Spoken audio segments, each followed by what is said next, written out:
You're listening to the Mental for Moto podcast, an M4M network production.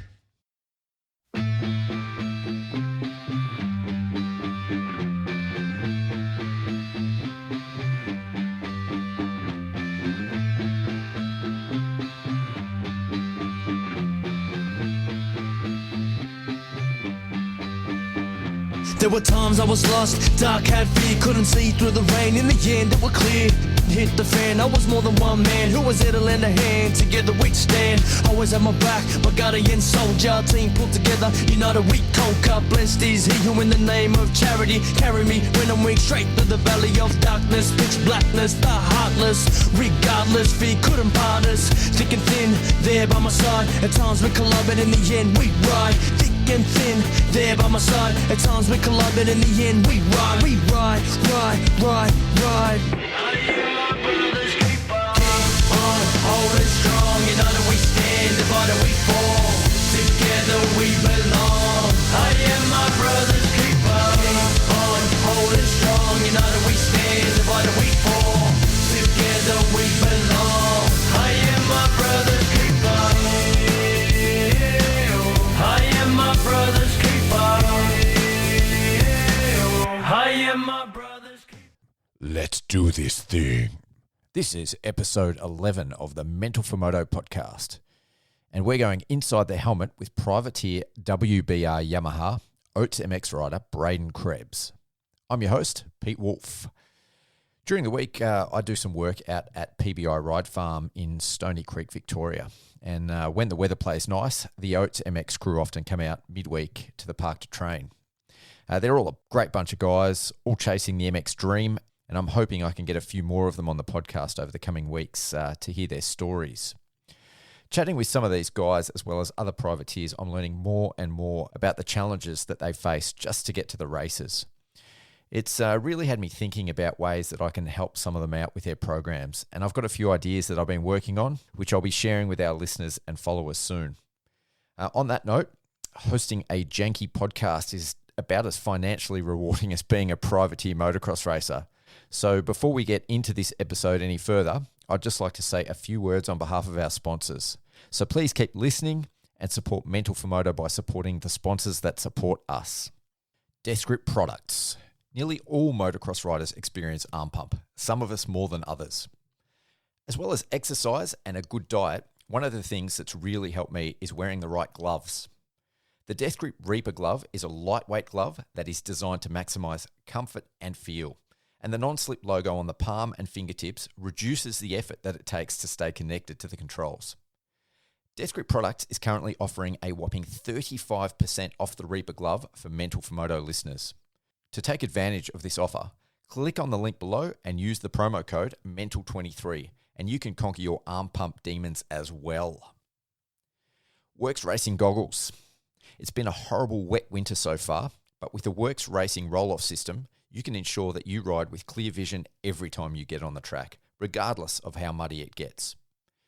A small locally owned business, Works Racing Goggles offer premium performance at a fraction of the price of some of the big name brands. To order yourself a pair of Works Racing Goggles today, simply follow the link below. Wolf Building Compliance and Fire Protection. Having a quality fire extinguisher in your trailer and workshop is one good way to make sure that your valuable dirt bikes don't accidentally go up in flames. Servicing the Greater Melbourne area, Wolf can help you out with all your fire protection needs. Visit wolfbc.net or click on the link below and use the contact form and the guys at Wolf will be sure to look after you. And finally, the latest sponsor to help us out, SPMX Engine and Suspension Performance. There's one thing that the bikes ridden by the fastest riders in the world have in common, and it isn't always that they have the most horsepower, fanciest engine mods, or shiniest aftermarket exhaust systems. It's good suspension. And at every motocross or off-road event in Australia that you go to, you're sure to see many of our best local riders proudly repping the SPMX logo on their bikes. Contrary to popular belief though, having your suspension working correctly for your weight, speed, and preferred style of riding is no longer a luxury that is accessible only to the pros. As an average rider myself, I can attest what a difference getting your suspension tuned and serviced makes. So if you want to go faster, ride safer, and simply enjoy your riding more, Book in with Steve at SPMX to get your suspension tuned and serviced. You'll be amazed just at what a difference it makes. As I said at the start, please use these guys and tell them that Mental for Moto sent you. It'll help us out a lot. All right, let's get to our guest for this episode, Braeden Krebs. Braeden is 19 years old and is currently competing in the MX2 class in the Australian ProMX Championship. So far, he's had some solid results this year, scoring points at 4 of the 6 rounds. Under the mentorship of Jades Oates, I think the future for Braeden is bright, and I'm really looking forward to having him on the show. Hey, Braeden, welcome to the show, mate. It's great to have you on. Yeah, it's a pleasure. Thank you. Thanks for having me. No problems at all. What's been happening? Just a bit of work, bit of training with Oates MX crew. Yep. And traveling. Oh, nice. How's your year of racing been so far? It started off a little bit rough, trying to figure things out mentally. But as the season got on, around Maitland, things started picking up for me. Started feeling my flow, feeling comfortable on the bike again, and feeling stronger mentally. Yep. So I'm in a good headspace now, heading into the last couple of rounds. So I'm pretty happy with it so far. Oh, cool. It's good that you're getting it together. Were you just having sort of self-doubts, or was it a confidence thing? Yeah, took a bit of hit to the confidence, and I was feeling down for a little bit. Just putting too much pressure on myself. Sort of lost the fun of it for a little bit, but it's all coming back now, and I couldn't be happier with how I'm riding and how I'm feeling on the bike lately. Ah, that's good to hear. Good to hear. You've scored points at 4 of the 6 ProMX rounds so far this year. Coming into the year, was that what your goal was, to try score points at every round? Yeah, most likely. Yeah, the points. Still ticking off, still learning. The second year in the pro ranks. So yeah, just still learning and still just trying to get the points at every round possible. Yep. Your best result so far has been an 18th at Gilman, I believe. Was there something about Gilman that you liked or that suited your particular riding style? I think there's just always a fun vibe around Gilman. So I always head there a week prior to the race. I get an SA title in, and then I chill out with Eli for a week. Elijah Weed's over there, and then we pretty much. I know there's just something about Eli. He's just like he's just a character, and he's such a good bloke to be around. And he just gets you in that mood. Yeah, and just good vibes all around all the week. Oh, that's awesome. And what are your thoughts, generally speaking, about the track prep so far this year? You've certainly had to face a variety of different conditions. It's definitely been a hot topic this year so far. Look, everyone's got to race the same thing. So you can always jump up and down as much as you want, but realistically, it's just a racetrack, and not every track's perfect. Yep. So pretty much you just got to deal with what you got. Some things may have gone a little bit too far. Obviously, Aubrey, for example, like no one was really happy with that. Definitely as a privateer, it sucked for sure, but the other rounds have been pretty good. Like from Maitland onwards, I've really liked the track and how they've been displayed for us. Yeah, I thought Toowoomba looked amazing. Like as a spectator and as a fan, it looked fantastic. What were your sort of thoughts about Toowoomba? Toowoomba was pretty good. I rated it from the start, but because I'm originally from Queensland, I've raced Toowoomba quite a bit as a junior, and from the start, I thought it was going to be like really heavy red clay as it normally is, but when we went out for the first practice, it was pretty much just tack straight away, just beautiful dirt. And I thought to myself that it's going to get pretty dry towards the end of the day, which it did. But look, it was still a phenomenal racetrack. Got some good ruts in it, that's for sure. Yep. But yeah, I enjoyed it. The last 2 rounds of the ProMX Championship this year are up in Queensland, at Queensland Moto Park and Coolum during August. Do you have any particular goals for those rounds? I'm actually going to step up to the 450 class for the last 2 rounds, just to just gonna play around for a little bit because I'm stepping up next year. So Oh, that's I'm super pretty cool. much just gonna get my feet wet for the last 2 rounds in the Premier class. Yep. And pretty much do what I can do. Yep. Have you ridden those tracks before?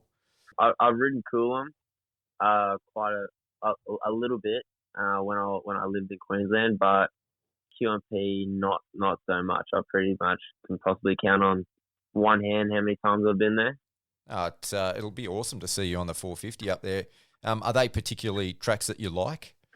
Coolum, I love sand. Hardtack, I enjoy. QMP last year was a pretty gnarly racetrack, so I enjoyed it as well. So Yep. yeah, the last 2 rounds I'm looking forward to. Yeah, same here. You said before that you're originally from Queensland. Yeah, whereabouts?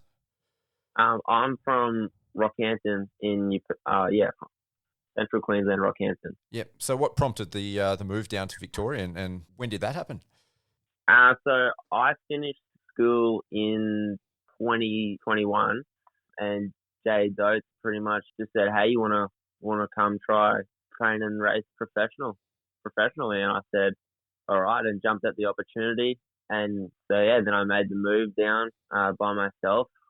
Obviously, without mum and dad, nothing would be possible. But yeah, I made the move down, and also Jade supporting me. I'm living in the back of his shed at the moment. Yep. But yeah, been forever grateful for the opportunity that Jade has given me. Yep. So it's fair to say you're in deep in the Oates MX program. Yeah. So how old would you have been? About 18 when you moved down? Yeah. 18, turned 18, and then made the move. It's a big step. I read somewhere that before moto you were into horse riding. Is that right? Yeah. I was very open with my sports. I did quite a handful of sports before I found motocross. And yeah, horse riding was one of them. I actually competed a little bit with jumping and like barrel racing and whatnot. Yep. But yeah. How old were you when you were doing that? Oh, Jesus. I think like 9, 10, 11, 12, and I started riding around 14. So fairly late starting to motocross. Who got you into who got you into the moto then? Was it your parents? Believe it or not, it was actually my mum. Yep. I had mates that rode, and mum gave the idea to dad, say we should take him to a come and try day. And ever since then, I've been pretty much hooked, thanks to mum.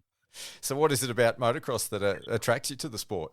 What I loved about it so much was I actually sucked when I first started riding, and I'm like, damn, I want to get better. But as I got deeper into it, I just loved the thrill of it, and the friends that I started making and whatnot I was like, I'm gonna keep doing this. Yeah, I think whether you're at your sort of level or my sort of level, I think that's one of the cool things. You can just always keep improving. Like you're never going to hit your peak, I think. Oh, absolutely. Like my dad always says, you're never too old to learn new things. Yeah. Yeah. Well, I'm a lot older than you, and I'm still learning. So. Yeah. You've been on the Oates MX program for a couple of years. How did that sort of all start? How did you meet Jades or get talking to Jades? I first met him in 2018 when he came to my home track for like a Queensland title prep. Yep. And then I clicked with him straight away. I just loved the way that he like gave me feedback and treated everyone equally at the coaching clinics, and then pretty much the spark just fired from there. And then we got talking, and then in 2019 he offered the dad to let me come down here and train for the 2019 Aussies for 4 weeks. Yep. And then we did that, and then it's pretty much been in the works for me to come and live with him since then. Oh, that's a really cool offer. What's he like to work with? He's obviously, when I've spoken to him, he's a super chill guy, but at the same time, when it comes to training, he's very no nonsense, isn't he? Oh yeah, he's a straight shooter. You won't beat around the bush with you, that's for sure. If you're not on the day, he'll definitely tell you. Yeah. Yeah, is that sort of what you like as far as a training program goes? Yeah, for sure. Like he holds everyone accountable for their own actions. Yep. And keeps us on our toes, pretty much. Yeah, I find that really interesting when I speak to riders about their training. Some of them sort of like to be treated a little bit more softly. Some of them sort of like that straight down the line approach. So, Yeah. And that's, the sort of guy that Jades is. Yeah. Obviously, when the weather permits, we host you guys out at PBI Ride Farm. But how many times during the week do you train on the bike? So this year we've gone try to make a more of a full-time basis with training. Yep. So currently we're doing every Tuesday, Wednesday, and then every second week we try and squeeze a Thursday in there. And what about as far as off the bike training goes? Does Jades get involved in that too?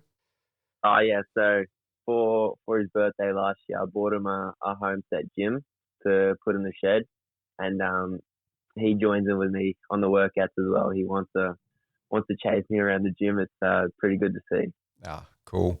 Yeah, I spoke to him. I was probably a couple of months back, maybe 6 weeks ago. He was just on the bike again for the first time in ages. That was out at PBI. That was really cool to see as well. Yeah, he loves getting on the speed when he can. Yeah. I know from chatting to you and Jades over the phone, it's been a pretty rough winter, especially finding hard pack tracks to practice on.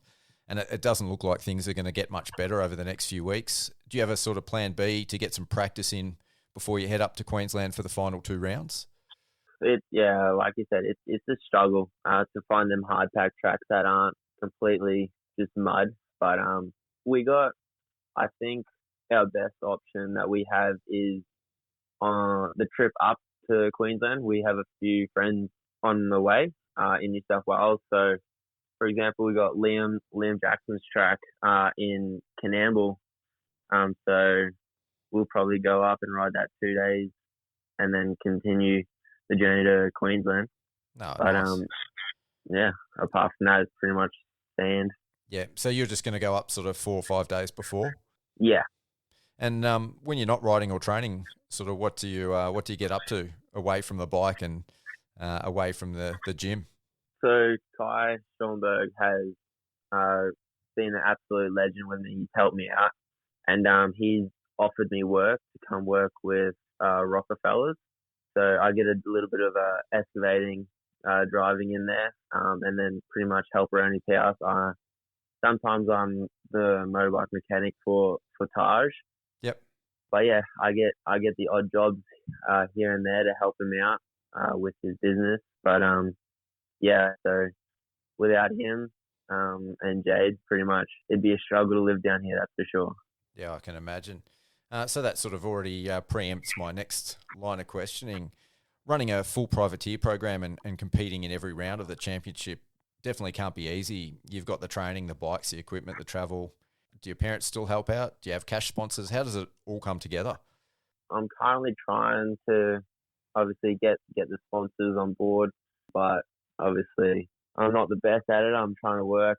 My dad keeps kicking me in the butt every time for it. But without mum and dad, obviously everything wouldn't be possible the past 2 years.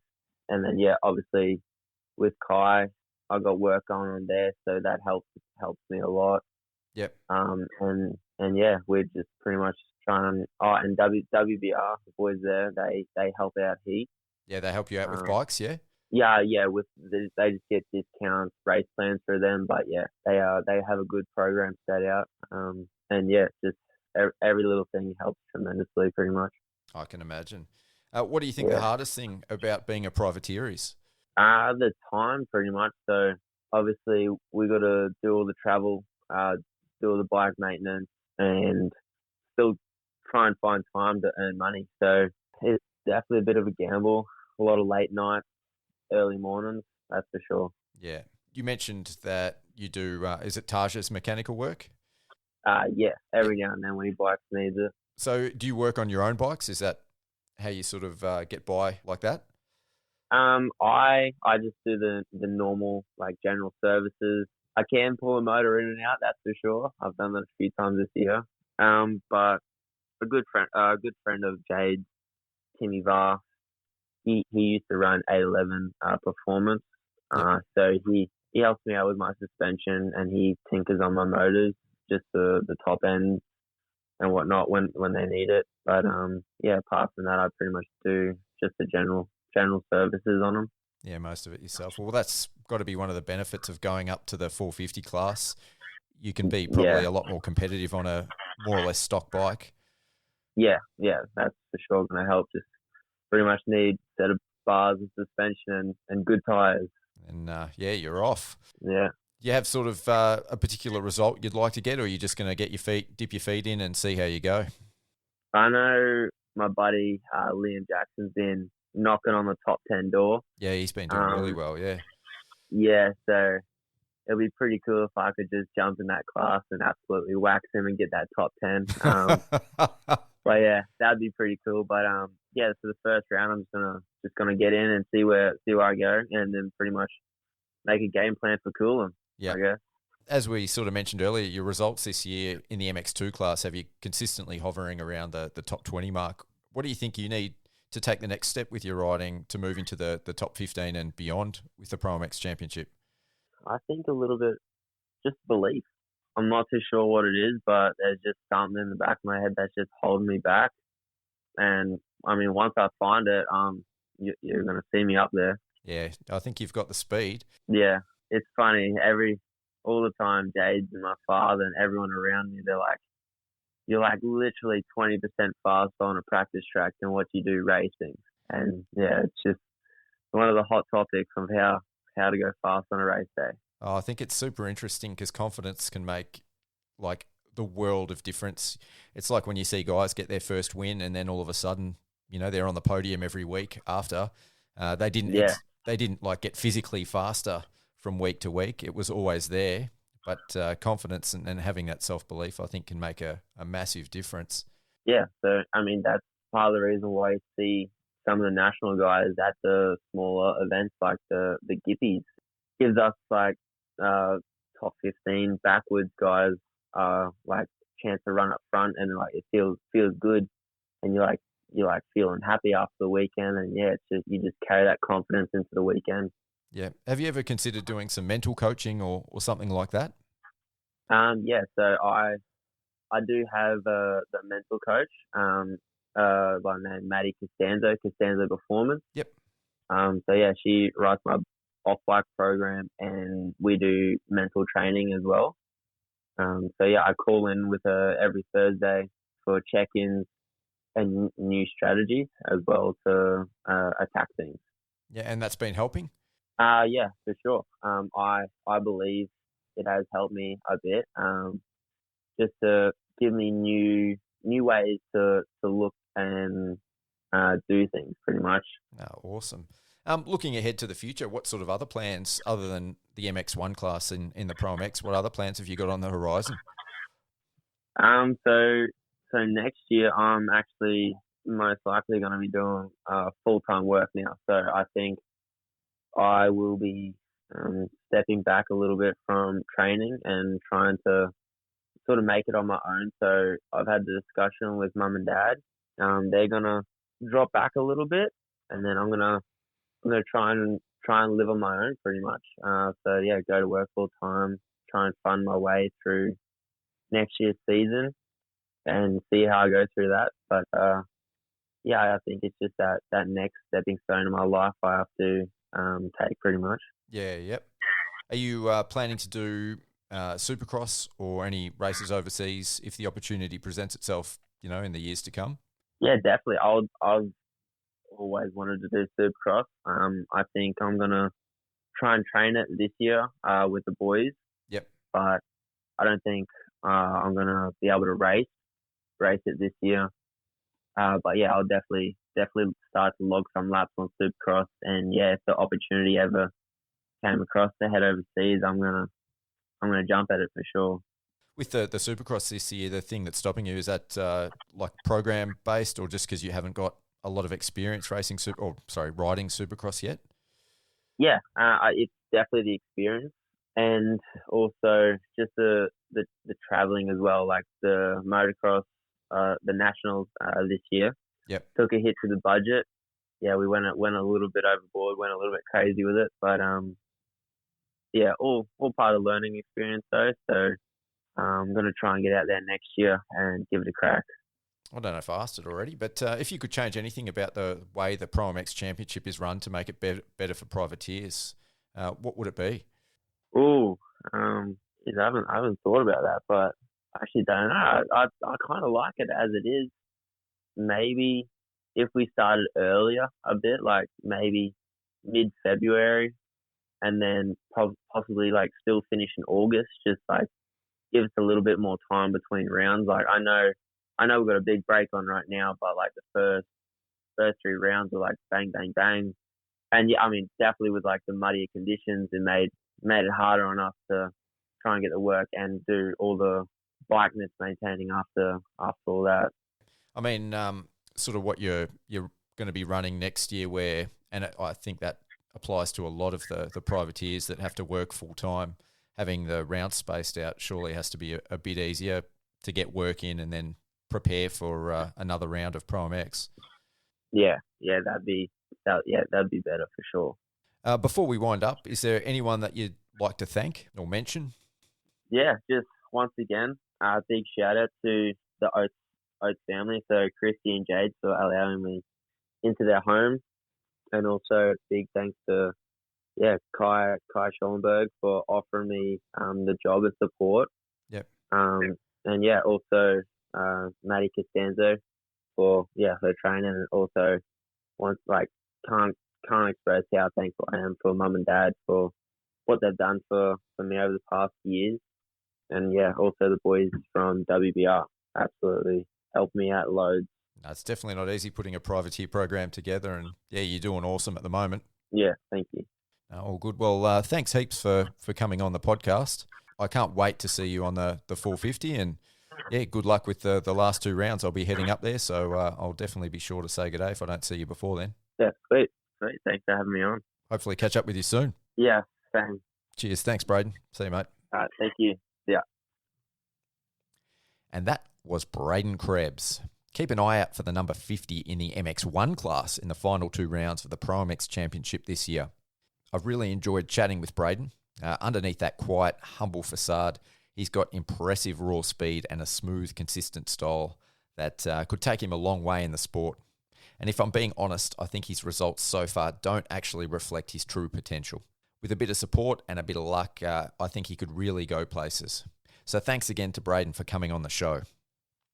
Once again, I'd also like to thank our sponsors, Death Grip Products, SPMX Engine and Suspension Performance, Works Racing, and Wolf Building Compliance and Fire Protection. This little pipe dream that I call Mental for Moto has gone far better than I'd ever anticipated. So I'm going to bite the bullet and really commit to producing these podcasts and the supporting content more frequently and really see where we can take it.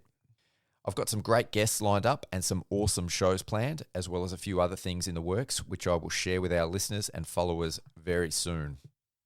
On that note, thanks to all the listeners who are following us on this journey. I appreciate each and every one of you for your support. Please share and tell your friends about the Mental for Moto podcast too, as every little bit helps. Well, that's it for this episode. Until next time, see ya.